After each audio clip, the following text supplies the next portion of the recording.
Evet.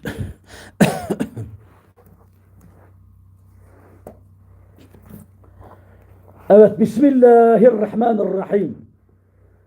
Namazdaki teşehhütte bulunan ettehiyyatu, el-mübarekatu, es-salavatu, et-tayyibatu lillah ilahirenin iki noktasına gelen iki suale iki cevap vereceğiz. Teşehhüdün sahih hakikatlarının beyanı başka vakte tahrik edilerek bu 6. şuada 100'er nüktesinden yalnız 2 nüktesini muhtasar bir surette aşmaya çalışacağız.